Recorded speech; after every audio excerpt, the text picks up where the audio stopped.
rage trade just yet. Sit down and strap in for the ultimate Supercoach podcast. It's time to win your leagues and dominate your mates. This is the Dual Position Podcast, hosted by Whisperer and SCAdrianasaurus.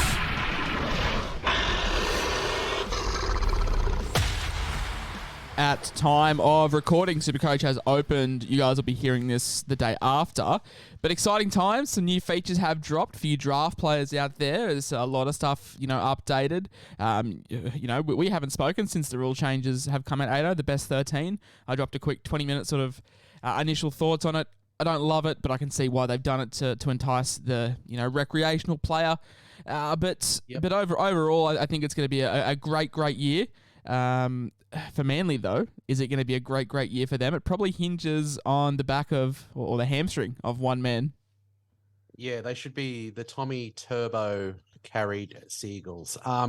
Look, on the changes, the casual players stopped playing from round 8. So are we making the game for that?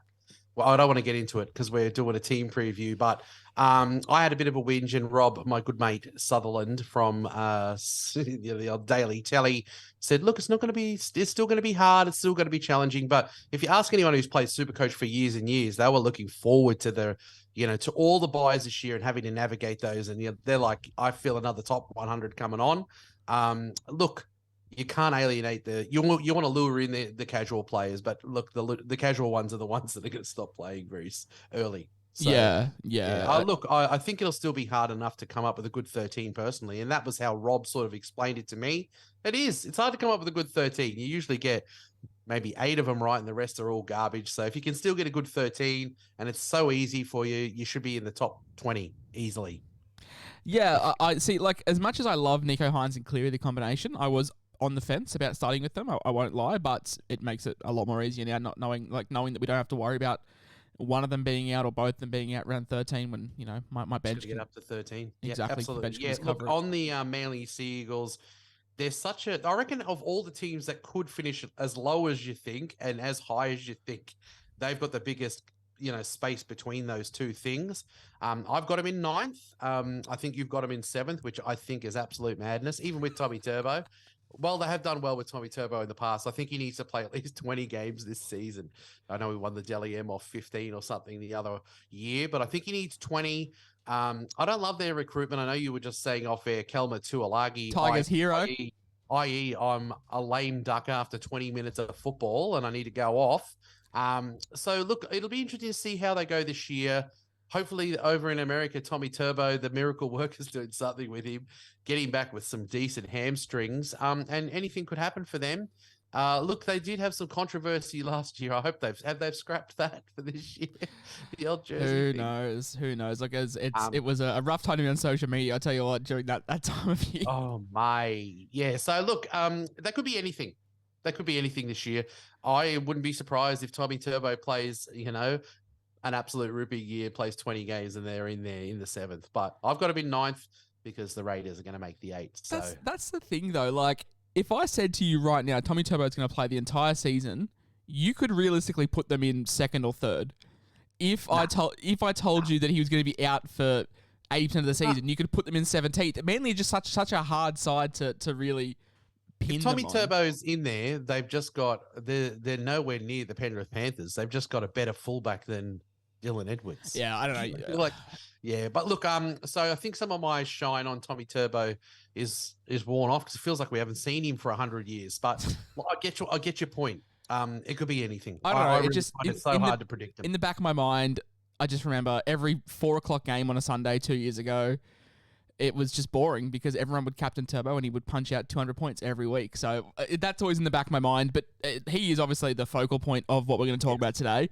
Yep. You and I both have him in the gun category. We'd be stupid not to. 578k. He's probably going to be He's probably going to be the cheapest gun that we talk about in all 17 teams. We know what he can do fully fit. Even 80% fit, Turbo is going to be exceptional. The problem with Turbo lies with Manly having the bye in round 2. And if he's underdone, are they going to just go, you know what, Turbo, let's just sit you out round 1. You're going to miss round 2. You'll be back round 3. Fullback is just such a hard position to have a gun sitting on the sidelines for 2 weeks. It is. I really think you can't mess about in fullback. Are you saying then you're not going to go with Tommy Turbo? You're probably going to go with someone like Latrell, and you don't want to sell Latrell after 2 rounds and then bring in Tommy Turbo. If Tommy Turbo was there for round 1, yeah, I was going to ask you this. If he's here round 1, like what do we do? Well, Tommy Turbo for 578. I probably still miss him because I've got Teddy locked into my captaincy, so I don't really need a gun fullback. Yep. That's probably what. Even if he was named round 1, I think I am going to give it a miss. But you know, if Trell does have 2 poor performances in the first 2 weeks, and it looks like he's going to lose a bunch of cash, hey, I could definitely make the switch from Trell to Turbo in round 3. It's risky because Turbo's sight unseen coming into round 3, but you know, if looks like there's going to be some big price drops on the cards for Trell or Teddy, yeah, Turbo's definitely lining up as a nice prospect round 3, but it is risky being at sight unseen. Yeah, definitely. I'm probably, if I'm leaning towards what I think is going to happen, it's going to be round 3. Yeah. In that case, I think it probably is the logical move to go one of these guns, because it is the position that goes 100 plus on the most regular, and you can't muck around in there. That also, with the fact that they have a bye, I think you could probably skip Tommy Turbo. A lot of people are downgrading in the hooker position. I'm one of them now. Poor old Harry Grant. If he knew what I was doing to him in and out of my team, he'd be so upset. He wouldn't care. He wouldn't care. I've also used and abused Harry Grant all preseason. Oh, poor Harry. But yeah. So look, if he's there for round 1, he will lure some people in. I promise you. 100%. And if he's fit, look, Latrell came back and absolutely blitzed it from that America trip. So I mean, if Tommy comes back and those hammies, if they look any bigger and stronger. As he's getting off the plane, he'll lure some people in, I promise you. I'm just trying to, as we're talking, I don't have the ownership. I'm just trying to pull up the ownership, you know, at time of recording, because I'm very curious to see if he does, you know, present much value in people's sides right now. Okay, I'm stalling for time, but I can't find his ownership, and we're recording this on Tuesday night. But yeah, I don't even have it either. Nah, so he's got to be double digits, I reckon, because he's such a bargain proposition. 578. But we've talked about. I mean, Manly is Tommy Turbo, so why not talk about him? Everything hinges on him, I reckon, for the year. So well, I think everything also hinges with him, and then onto Reuben Garrick as well. Obviously, his main, you know, compatriot, the one who generates the most points. Reuben Garrick still to this day has the highest score by a winger in Supercoach, something like 180 points. It was just ridiculous. Does come in at 743k, and I feel like we're paying for his fullback price from last year. For me, this is a really, really hard avoid, especially with the buy round too. Yeah, and he was last year as well, because he came in at a high price. I waited till as soon as the time was right, and he was 570. I still took him then. He is too expensive to start. You can't do it.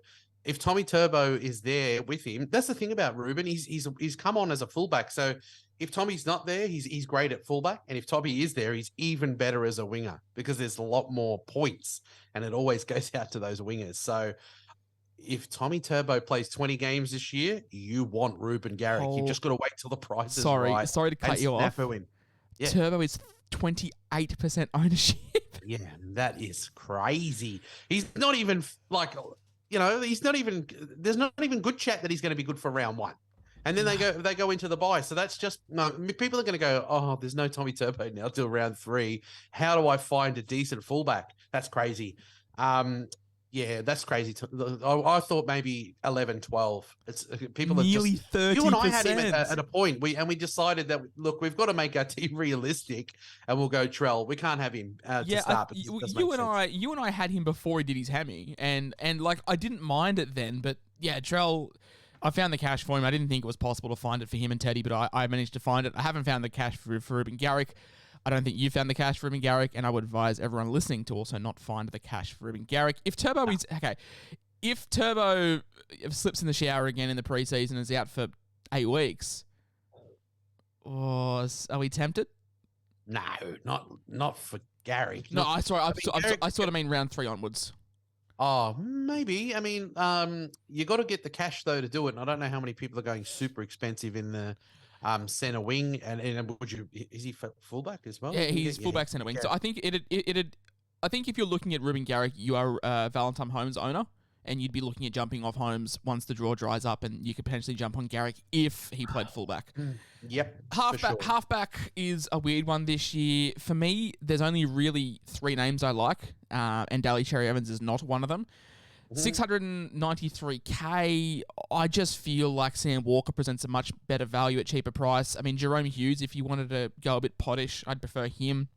I'm a fan of Jerome, so I'm not going to complain about that. I think our best friend Nathan from Supercoach Guns tweeted today at time of recording that I think he averaged 85 points without Ryan Pappenhausen in the side. So, that's something to note. I just can't find a whole lot of value for Cherry-Evans, especially when we've got other goal-kicking halfbacks like Walker, like Hines, like Cleary.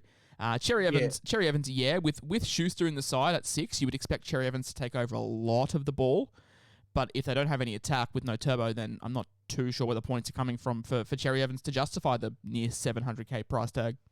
Yeah, this year it's not the go, is it? There's far too many good options there to go. But Cherry's a gun, and we can't deny it. He is, and he'll score well this year. He's nearly a 700,000. But I would be looking elsewhere to start the year, particularly if there's a bye and Tommy's not there to start the year. Wait till they're up and humming when their draw looks pretty good. That Daly Cherry-Evans, he's probably got one more year, hasn't he, before Sam Walker takes over or maybe it happens this year, in Origin. But no, he's not for me. I hardly ever own Cherry-Evans, to be honest. It must be the neck. It must be the punchable face. I don't know. Sorry, Manly fans. I owned him in parts at the back end of last year when I was really trying to solidify my sort of top 100 rank, and he was just so rocks of diamonds. I could never get the best of Cherry-Evans. 3.1% of coaches, I love how I can use ownership stats now because the game is open. 3.1% of coaches own Haumole Olakau'atu. Available to RF, 282K. Absolute sensation last year. Really broke out. You call him Hamlin? Hamole? What did I say? Hamlin? I don't know. Haumole. Haumole. It's like guacamole. Holy. Haumole. Holy moly. You called him Hamlin. He really had a breakout at sort of the second half of 2021, and then it really rolled into 2022. I remember him and Schuster were the same price at preseason last year, and there was a debate sort of which Manly back rower to go to. I think Schuster was the higher owned percentage, if stats correct me. But yeah, coming into the season last year, he killed it. Absolutely sensational. Battled with some injuries towards the back end of last year. I would say he was a certified gun to start the season, like before he did his injuries, probably the first 8 weeks. But you're not backing another redemption. You're backing just a bit of a teeter off. Yeah, a bit of a teeter off. He's 682,000. What I had him, and it was one of my great moves of the year. Started really well, and a lot of people said you rely on attack with him, and you do, but he is such a damaging runner. He's got those hips on him, doesn't he? And he just bounces people off, and he's one of those great owns when he's on. But he's just unfortunately one of those players that he's a bit fleety. Sometimes he's in games, and other times he just drops out of games, doesn't he? Yeah. And you go, it's not the Haumole we love this game. I just know it sometimes 20 minutes in. And look, hey, I don't want to refer to the jerseys, but everything after that, how do you even count what happened after that? So I think he'll be a good player this year. I don't think he's going to actually do as well as he did last year, personally. So I think he might have a little regress. He's 682 now. I think that average might be around the 60 this year, I think, for him. For a similar price, you can get Jeremiah Nanai, you can get Pat Carrigan, who we've already hyped up, you can get Tohu Harris, who has that dual position. For a little bit more, you can get David Fafita. For 20K more, you can get Angus Crichton. So there's probably a little bit more consistency in that. Obviously at the start of last year, I think he was 450, and I'm happy to take a punt at 450, but you're paying that gun price. Unless they have absurd upside like Fafita. I know Haumole obviously does have upside, but it's probably not quite enough to justify it. I would rather take a punt on TPG. Not with the buy early as well. Yeah, not with the buy. And that's the big caveat with Manly. A lot of their guys, unless they're dirt cheap or present so much value you can't pass up on it, it's going to be hard to stomach that gun price tag when you're only going to get a week out of them and then, be off. So Haumole probably will find his way into my side eventually this season, but it won't be from round 1, nor will it be Lachlan Croker. really honest, consistent kind of guy for Supercoach. Pump you at 50 to 60 points, but with Chiefs presenting so much value, with Tanner Boyd, with Aaron Clark in that cheaper price bracket, and then you go up to a Reece Robson, Harry Grant, Damien Cook. He just falls in a really awkward price point and probably doesn't present enough value for me to take a chance, nor is he a keeper that I want to hold long term. No, for some people were like, last year I had a few people like, well, look, Lachlan Croker's going well. Well, he played out of his skin last year. I know that they had an injury there to the backup one. What was his name? The one that's in jail or the other one? No, not the jail one. The other one. Carl Lawton? Carl Lawton, yes. Yeah, he got injured and he was stealing minutes. So I think he had to take a bit more on his plate, Lachlan Croker. I know that he's fit now, old mate. So he's going to be back in there, probably spelling him a bit this year. And I think that Lachlan, kind of like we say about Jerry Marshall-King, he juiced a lot out of him. He's a real solid player, but you're not going to go him this year, not with the Cheese. Yeah, the Cheese will outscore him. So you just go the Cheese for cheaper. Yes, it feels like it's the obvious thing to say, but yeah, Cheese is just so much better for a cheaper price, and Robson, I think, is clear at a little bit more expensive. Now, there's been no confirmation from Des Hasler that Josh Schuster will take over the 6th jersey, but, I mean... Who are they going to give it to? Who else? Yeah, it doesn't strike me. People can call him fat, people can call him lazy, but, he's going to have a full preseason. I think he abandoned the World Cup just to focus on the preseason. He's looking great. Who so do talented. We see the other way? Josh Hodgson. All the Parramatta boys look like they've been like on the juice. On the Bronson Zeri diet. But yeah, mate. But not Matto. Matto's all natural. He's all natural. Natty. Schuster, though, like you said, no one strikes me as taking his position, and until I get told otherwise, I'm assuming he's playing 6. He is so talented. I think in the 2 games he played in the halves last year, he averaged 95 points or something ridiculous. Very small sample size, obviously, but he's just so talented. I think he is an absolute must-have. I use that term very sparingly, but must-have, I think, for Schuster. I don't care whether you put him in 5'8" or 2RF. He's going to be playing 80 minutes, I think. He's going to be in the 5'8" position. He's extremely talented. Last year was a bum year for him, so if you're going to take him on last year or you're going to take him on potential and his great role, he is almost a must-have. You've got to save money somewhere in your teams, and you can pick him in 2 positions. Thank you, Supercoach. Why don't you give Ponga 6? He's going to play in the 6, you lunatics. But anyway, I have him. I don't think it's a question of is Schuster in your side. I think the question is whether you play him round 1 in a reserves. That's how highly I am on him. So I think he absolutely must have. Borderline cash cow, borderline bounce back. Sean Keppie. I know you got a big love for Sean Keppie. 275k. I love him. I really do. I think he's one of those ones in their team that when the other ones are just up and down, or they get injured all the time. Keppie's the one that just keeps on. He's like as tough as an old boot, isn't he? I'd love to see him start. I really would. If he did start and he got a good 40 minutes, 45, 50, I think he's probably I don't think he could do more, personally. But I like him. I like him as a footballer. He's just wholehearted. He reminds me a little bit of Webke, in a way. Not as good, obviously, but I really like him as a player. And I think with Tapau out, it's going to be Alloway in the first front row position. I'd love to see him start. It may not be him, but I still think he'll get 40 minutes off the bench. If I was choosing between him and Hetherington, I kind of prefer him. Yeah, that's spicy. I think the big appeal with Hetherington is obviously having the duel. But yeah, with these front row forward cheapies, I've seen some questioning. Just on Twitter. I'm not too sure what it's like on other social media because I don't read them a whole lot. But on Twitter, a lot of people are like, "Oh, well, your bench front row forwards aren't going to, do a whole lot." But that's kind of the point. If we can get 35, 40 points out of them, that's pretty much all we want for anyone under 300k. And that's you don't want thing. 45 out of a 400er. No, exactly. That's perfectly fine for them to be a slow burn. We know what a slow burn is. And if Kepi gets 40 minutes off the bench, that's perfectly fine. If Mo Ali gets 20, 30 off the bench, that's fine. Hetherington, a lot of people are like, oh, why have you got Hetherington in your team? He's not going to start. It's not going to be him. Well, he was signed. They snafu'd him. They wanted him for a bit of mongrel in their pack, and I think he'll probably play decent enough minutes to be a slow burn in your team. And like you said, handy jewels. So you got to take these players sometimes. Well, that's the thing. My bench front row forward at the moment is Hetherington and Ben Murdoch-Masila. Now, the only reason they're there is because they're probably the most expensive out of the bench options, and it's an easy downgrade. They both have duels, but if Kepi does present himself as in trials, easy switch on to one of those. Someone that Kepi is probably competing with a little bit is Tuafua Sipley. 359k, you've put him in for a bit of a bounce back. Well, yeah, I like him. I think there's actually a position now with Tapau. Not that he was playing big minutes there, but we need a front rower, don't we? We need one of these guys to get in there to do like Moses Leota stood up last year. I reckon it's Sipley or Kepi is going to be the guy. And I don't think that's a horrible price in the front row, $359.